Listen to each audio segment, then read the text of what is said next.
Toko C diskonnya 40 plus 10%. Singkat saja, toko B dan toko C itu sama enggak nilai uangnya nanti kalau dibelanjakan? 30 plus 20 sama 40 plus 10. Kode perang belum tentu sama, Pak. Nah, terus beli 2 gratis 1, ya toh? Semua bayar setengah harga. Beli 1 gratis 1, sama enggak? Nah, Pak Bu, ini soal literasi kelas 8, Pak. Contohnya. Terus ini, ya, sing kulino ning mall itu, Pak. Ini kalau kan kali cek sendiri sopo mall sopo. Ini Pak Bu, arti diskon tadi itu seperti ini. Arti diskon 50 plus 20 adalah memberikan diskon 50 terhadap harga suatu barang. Kemudian menambahkan diskon 20 setelah dipotong. Iya. Kemudian menambahkan diskon 20% terhadap harga sudah diskon pertama. Jadi kalau misalnya harganya 100.000, harganya dipotong 50 dulu. Nggih, iki kalih mungkin dilingnya ke mall nggih. Nek kan diskonnya kan macam-macam to nggih. Dadi mungkin dengan peneliti ini mesti iso ngitung toko iki lho. Kita tahu dilatih Pak dari AKM nggih. Dan ini dipraktekkan ke sini. 100 harga 100.000 itu dipotong 50 dulu. Kan tinggal 50.000 dipotongnya 20. Padahal apa betul kan diskon langsung hitung 20%? Betul Pak Bu, karena yang 20% hitungannya dari 50 bukan dari 100. Jadi ini dihitung diskon 50 plus 20 itu hasilnya namun 60%. Kan hanya bahasanya toko itu supaya kelihatan. Jadi jenengan itu langsung tawari, niki pinten diskonnya Mbak? Niki 60%. Jadi niku 50 plus 20. Ya kayak kuwi no, padahal modal. Dan oke, sekarang soalnya. Sebentar kita terus soalnya.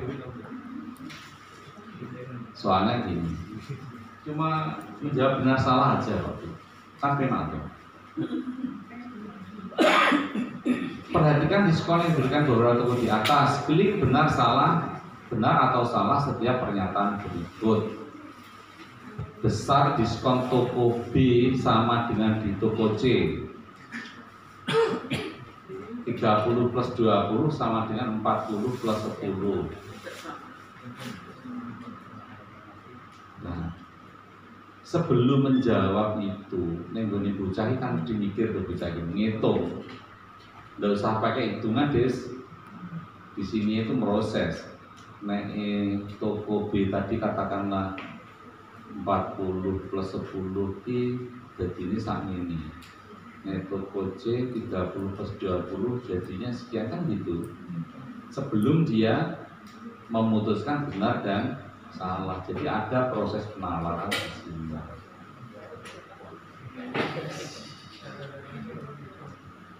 Barang dengan harga yang sama menjadi lebih murah di toko E dibanding dengan toko C. Toko E tadi itu beli 2 gratis 1. Berarti kalau beli 2 gratis 1 itu dia akan dapat 3 barang dengan harga untuk 2 barang. Kira-kira lebih murah atau enggak ya dibanding dengan toko C. Soalnya itu soalnya persentase Pak. Itu ketika itu dijalankan harus ada proses penalaran, logika itu soal itu menjadi tidak sekedar anak itu klik-klik, tapi dia harus memahami betul soalnya kan begitu.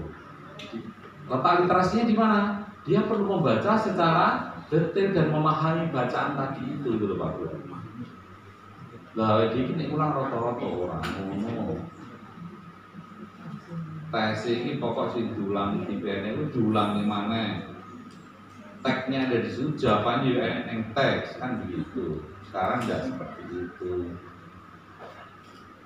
Terus klik yang tidak. Nah, letak literasinya di mana?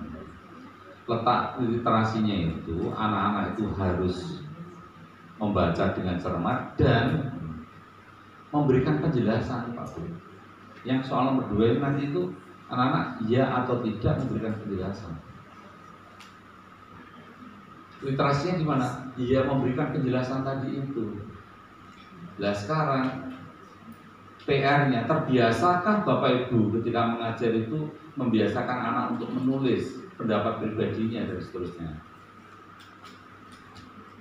Alah mungkin kan ada pelatihan mohon kemenangan, ngumpulin pun bersyukur, mau malah bisa menjadi komentar pribadi dan seterusnya. Ya seperti itu Pak Bu. Pendapat pribadi seperti apa? Kalau kamu mengalami seperti pelaku ini, apa sikapmu gitu loh? Misalnya di mata pasien apa? Kalau kamu menjadi si A dalam cerita itu, kamu harus bagaimana? Supaya anak-anak tidak bosan, supaya dia itu bisa memberikan komentar, belajar berkomentar itu banyak cara yang banyak laksanakan. Contoh gini, kemarin saya dengan ngomong-ngomong itu, setelah itu menemukan ide, dan ide itu ide lama sebetulnya. Entah berapa tahun yang lalu itu, ketika murid-murid itu terus diajar begini, terus itu begini. Anak itu supaya dia itu mau membuat karang sederhana yang pendek. Itu kan anak remaja itu kan senang ya lagu-lagu yang percintaan, lagu-lagu yang itu tanya aja dia. Sak kelas itu bersepakat lagu yang dia paling suka itu anak-anak itu lagunya siapa. Ternyata dia itu waktu itu memilih lagunya Peter Pan. Tak judulnya apa kan lupa. Coba anak-anak semua itu ayo dinyanyikan bareng lagunya Peter Pan. Wah itu seneng saja. Bisa nyanyi, bisa ini. Setelah itu, kamu kan sekarang sudah bisa menyanyikan lagunya ini dan kamu senang. Bisa enggak kamu bercerita kira-kira lagunya tadi isinya tentang apa? Warna tentang saya ditulis orang diucapkan. Belajar menulis dia. Literasi Pak Bu. Nah ini soal ini bisa benar, jawabnya bisa ya, bisa tidak, tergantung apa? Penjelasannya dia, masuk akal enggak gitu. Dan ternyata ngorek ini ya, aku masalah yang ngorek ini gimana? Nah kan cuma sitok-sitok, jadi kan saya ini canggih dikoreksi bareng-bareng wis ra iso. Makanya kecenderungan memberikan tugas, kecenderungan ulangan saya ini ora ake-akean soal cukup 1, cukup 2 ketika sehari-hari enggak Bu? Jadi seminggu ini pokoknya tugasnya sitok menyelesaikan ini dulu. Sekolah lama, cahki latihan siji nganti latihan 10 ya. Totalnya 100 nomor. Jadi itu bocahnya bener-bener sinau kelenger wis. Lah ini neng omah kira-kira Bapak Ibu yang ngerti singgarap Bapak Ibu. Wong sekolah wangi mawon Pak, sakne anak kula iki. Yes.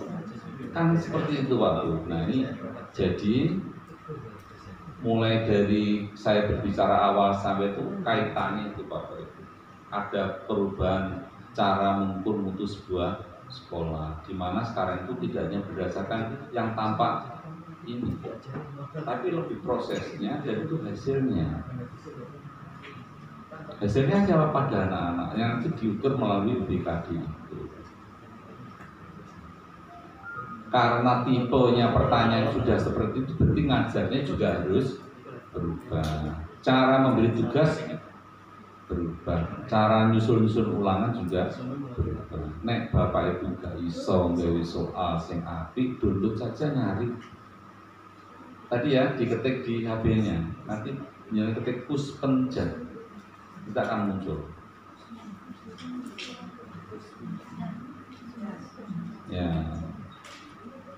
terus mengejar. Nanti akan muncul di situ Bapak Ibu iso berlatih dengan anak-anak, berlatih dengan jenengan sendiri. Tipe soalnya itu macam-macam tingkat dari yang paling sederhana sampai contoh perkalian itu Pak 50 25 itu sampai di tingkat yang itu di sana ada. Saya sudah baca-baca, tapi saya tidak bisa ngambil karena kalau berbasis gambar dan itu tidak bisa diambil itu saja. Kalau nggak di screenshot itu ya. Kalau begitu, yang dilakukan Bapak dan Ibu apa sekarang? Sekarang paling tidak cara Bapak Ibu memberikan tugas pada anak itu sudah harus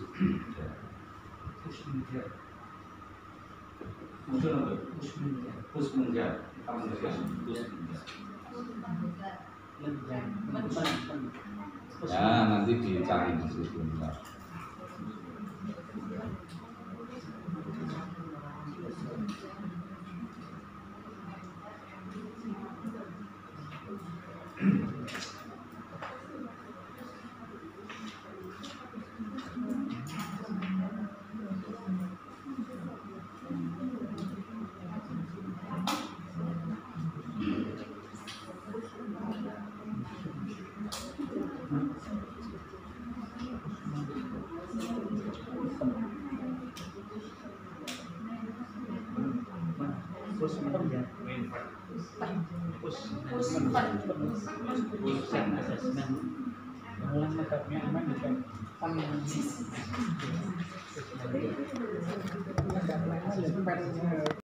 Jadi sebetulnya ilmunya, informasinya itu kita itu sudah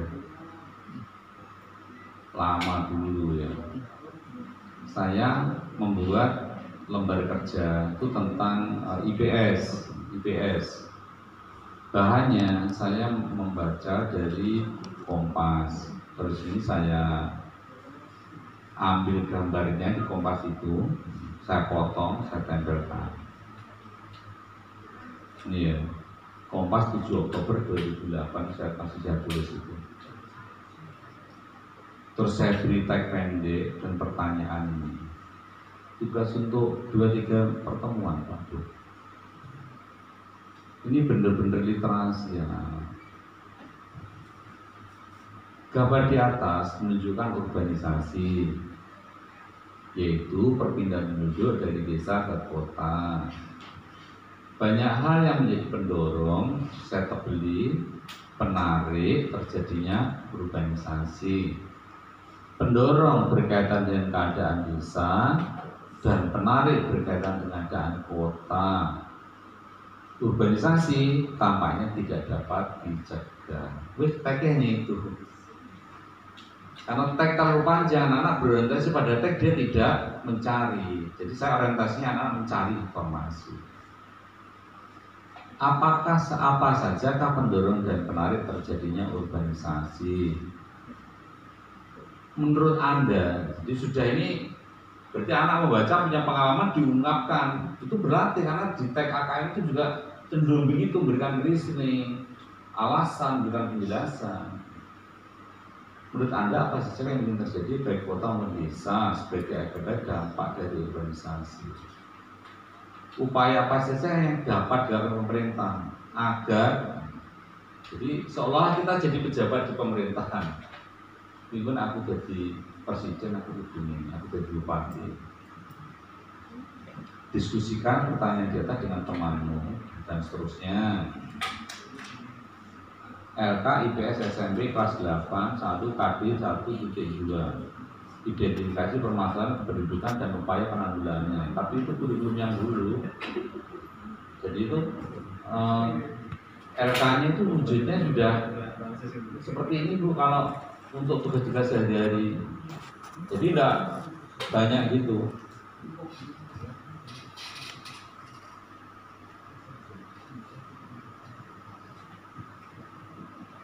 Ini kemarin yang saya soalnya saya ambil dari pisang. Terus saya ambil dari pisang. Level kognitif tertinggi, jadi soal ini gampang, tapi iya. Anak-anak harus mencermati betul-betul paham perintahnya. Ibu membeli sebuah martabak berbentuk persegi dan membagi separuh martabak kepada 3 orang anaknya. Jadi martabak itu kotak. Tidak berapa lama ayah datang. Ibu membagi sisa separuh martabak tersebut sehingga ayah dan ketiga anak pada akhirnya akan mendapat bagian martabak yang sama. Jika berwarna kuning pada diagram berikut ada ilustrasi separuh martabak telah dibagi 3, gambarkan pembagian ibu yang ibu lakukan adalah separuh martabak sisanya.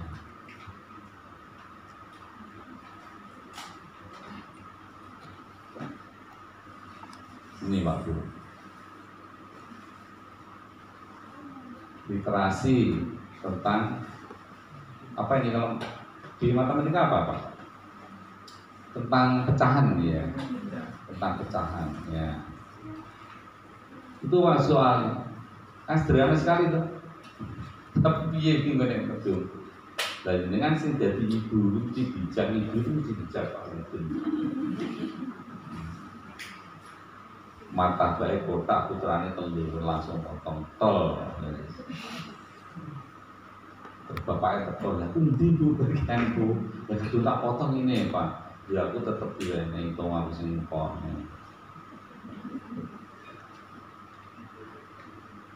Ini yang kuning wis terlanjur di mamputrane. Lah sing kuning sing iki sing putih dereng Pak Bu. Piye carane ngedum sing putih niku supaya akhirnya bagian niku padha antara bapak dan anak tadi. Kotak bawah dibagi 4.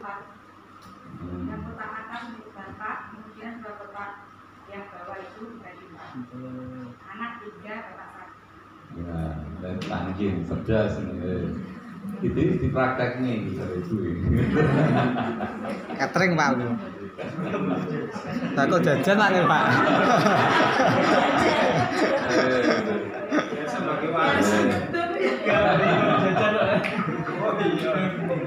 Jadi ini Pak Bu sederhana seperti yang Ibu katakan tadi sebenarnya.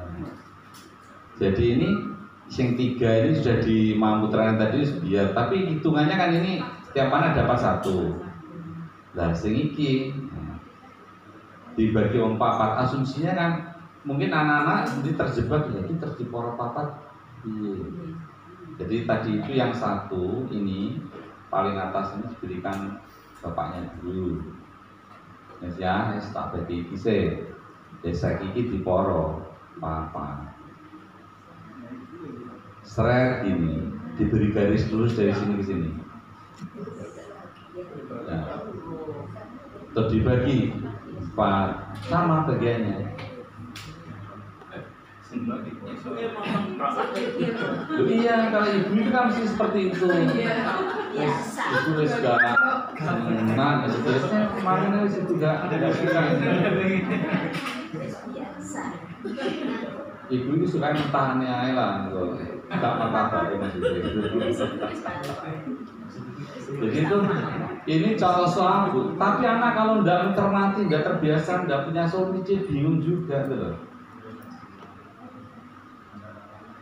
Ini juga matematika Pak Bu. Ini saya ambil dari PISA juga.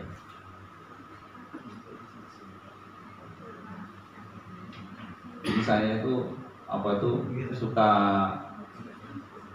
buat ini. Pak Bu ini sudah saya buat tahun 2008 sampai yang ini. Iya. Itu sudah kita latihkan pada guru tahun 2008.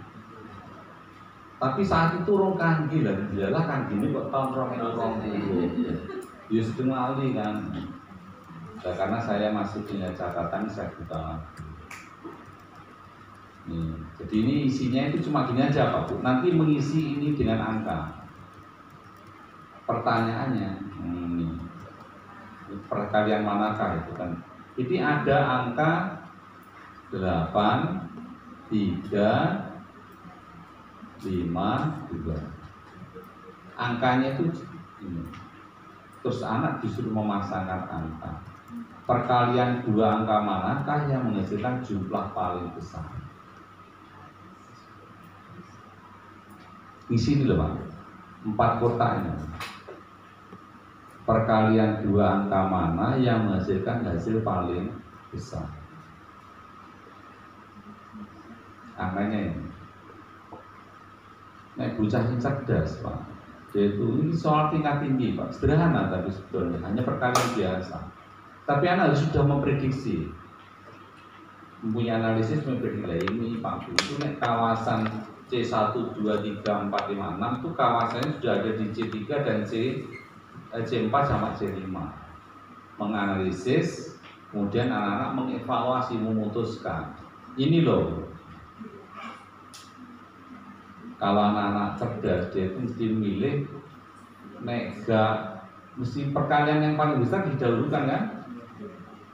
Bilangan 2 angka mana? Ya, mesti angkanya itu 8 titik-titik kali 5 titik-titik kan begitu. Apakah 83 kali 52? Apakah 82 kali 53? Jadi itu anak-anak tidak perlu tahu harus hasilnya, tapi menurut analisa perkiraannya dia. Jadi soal suatu kecenderungannya seperti ini. Mulai sekarang jenengan harus melatihkan pada anak-anak supaya tidak asing ketika dia mengerjakan AKM itu. Jadi pus menjar nanti itu jenengan ambil soalnya untuk latihan anak-anak. Semua guru bisa melatihkan itu Pak Guru. Bukan monopoli gurunya bahasa sama guru matematika, tapi yang punya tanggung jawab di awal-awal ini adalah guru bahasa dan matematika. Bapak Ibu ini ternyata benar, saya sudah 3 jam non-stop berbicara tadi. Dan ya, rangkaiannya seperti itu. Jadi itu mulai dari ukuran mutu sampai bagaimana cara memetakan mutu. Jadi sekarang tugas jenengan Kominfo menyenang berkesempatan untuk menyusun RPP. Jadi kata-kata saya berkesempatan Pak. Kadang-kadang mungkin nggak sempat kan gitu Pak, sehingga saya tidak membuat guru-guru itu merasa terbebani dan seterusnya. Jadi bila Bapak Ibu berkesempatan untuk menyusun, jadi pokoknya nggak sempat tapi ya nggak sang. Mulai kelawan gampang dapat paling benar. Karena orang baik hati itu katanya gitu. Susunlah RPP yang sesuai dengan tadi itu. 2-3 pertemuan satu lembar oleh, sak pertemuan salam dari oleh. Tapi permintaan saya bahwa ajarilah anak untuk bagaimana dia itu telaten moco mendalami teks yang dia ini. Kata kuncinya di situ. Terus kenalkan dengan soal-soal pola AKM ini.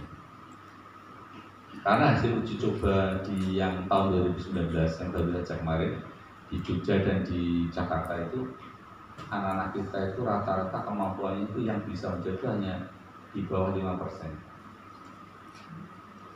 3,sekian%, 1,sekian%, itu rendah sekali. Itu padahal anak-anak di Jogja dan Jakarta kan begitu Pak Bu. Saya hanya itu Bapak Ibu yang bisa saya sampaikan sebelum kita berakhir ini. Mungkin ada yang ditanyakan kepada saya oleh Bapak dan Ibu, juga Bapak Ibu nanti itu menjalankan sudah bisa lebih mantap, lebih mengerti, begitulah. Silakan Bapak dan Ibu. Nggih, monggo Bu. Waalaikumsalam warahmatullahi wabarakatuh. Disampaikan Pak Hadi, apakah berlaku seterusnya, apakah hanya masalah seterusnya. Jadi ke depan nanti itu sudah nggak ada ujian nasional, gantinya ya pola seperti ini. Karena kita memang pemerintah itu menginginkan janji pendidikan Indonesia kedudukannya sekarang itu piroto. Kan sekarang itu internasional itu ukuran itu hanya sampel beberapa kota besar di provinsi Indonesia. Terus nanti Pak itu dengan nanti itu sekolah itu hanya dapat ini loh Pak. Nah, sekolah itu hanya dapatan begini nih. Nah, ini nanti tingkat kompetensi literasi membaca. Kemudian grafiknya di mana? Makin ke atas makin tidak mampu, Pak. Mahir, cakap, dasar, perlu intervensi secara khusus. Matematika juga begitu, Pak. Ini literasi ininya, numerasinya itu. Mahir, cakap, dasar, perlu intervensi secara khusus. Jadi misalnya, Pak, misalnya ini murid belum mampu menemukan dan mengambil informasi eksplisit yang ada dalam teks ataupun membuat interpretasi sederhana. Kalau itu mongko roto-roto itu hasilnya seperti ini. Sing ini lho Pak Bu, ulangan sing misalnya ulangan tengah semester, ulangan harian atau ulangan akhir semester, itu kan jadi bahan ini kan buku pun yang sedoyo to nggih.